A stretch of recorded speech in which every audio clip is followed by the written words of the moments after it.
आज इस वीडियो में हम समकोण त्रिभुज का सवाल करेंगे। एक समकोण त्रिभुज का क्षेत्रफल 30 वर्ग सेमी है तथा कर्ण 13 सेमी है। दोनों भुजाओं की लंबाई का अंतर क्या होगा? तो सबसे पहले हमें समकोण त्रिभुज बनाना होगा। समकोण त्रिभुज में एक कोण 90 डिग्री का होता है, उसे समकोण त्रिभुज कहते हैं। ये वाला कोण 90 डिग्री है और इसके सामने वाली भुजा कर्ण होती है। 90 डिग्री के सामने वाली भुजा कर्ण होती है और कर्ण का मान हमें दिया 13 सेमी। अब ये दोनों भुजाएं, एक भुजा लंब होगी और दूसरी भुजा आधार होगी। अगर हम इस कोण को थीटा माने तो इसके सामने वाली भुजा लंब होगी और तीसरी भुजा जो है वो आधार होगी। हमें दिया समकोण त्रिभुज का क्षेत्रफल 30 वर्ग सेमी है।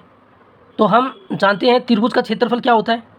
त्रिभुज का क्षेत्रफल का फॉर्मूला होता है 1/2 गुणा आधार गुणा ऊंचाई।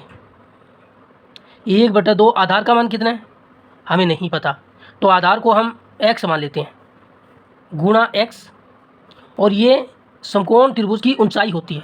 ये जो लंब है ये समकोण त्रिभुज की ऊंचाई है। तो लंब का मान यानी ऊंचाई का मान हमें नहीं दिया है, तो हम इसको y मान लेते हैं गुणा में y। तो त्रिभुज का क्षेत्रफल जो हमें दिया है 30 वर्ग सेमी दिया है, तो इसकी जगह हम रख देंगे 30 वर्ग सेमी।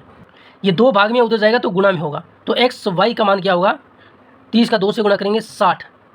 x y का मान 60 आ गया, इसको हम समीकरण 1 नाम देते हैं। हमें ज्ञात करना है दोनों भुजाओं की लंबाई का अंतर। पहली भुजा x है और दूसरी भुजा y है। इन दोनों का अंतर यानी x माइनस y का मान हमें ज्ञात करना है। अब हम इसमें पाइथागोरस प्रमेय लगा सकते हैं। समकोण त्रिभुज में पाइथागोरस प्रमेय लगती है। कर्ण का वर्ग बराबर लंब का वर्ग प्लस आधार का वर्ग। कर्ण का मान कितना 13, तो 13 का वर्ग होगा। लंब का मान कितना y का वर्ग होगा, प्लस आधार का मान कितना x का वर्ग होगा। तो यहाँ से हम मान निकालें x² प्लस y², तो इसका मान आएगा 13 का वर्ग होता है 169। इसे हम समीकरण 2 नाम देते हैं। हमें x माइनस वाई का मान निकालना है, तो हमें एक फॉर्मूला लगाना होगा x माइनस वाई की होल पावर 2। इस फॉर्मूले को खोलेंगे तो ये होगा x² plus y² minus 2xy। अब हमारे पास मान है x² प्लस y² का मान है 169, फिर माइनस 2xy का मान कितना है 60। 169 माइनस 60 का 2 से गुणा करेंगे 120। 169 में से 120 को घटाएंगे तो ये 49 होगा। तो x माइनस वाई की होल पावर 2 का मान हमारे पास 49 है और हमें निकालना है x माइनस वाई का। तो दोनों तरफ वर्गमूल लेंगे तो इसका वर्ग हटेगा तो x माइनस वाई आएगा, और इस पर वर्गमूल लेंगे तो 49 का वर्गमूल 7 होता है। तो दोनों का अंतर 7 सेमी होगा।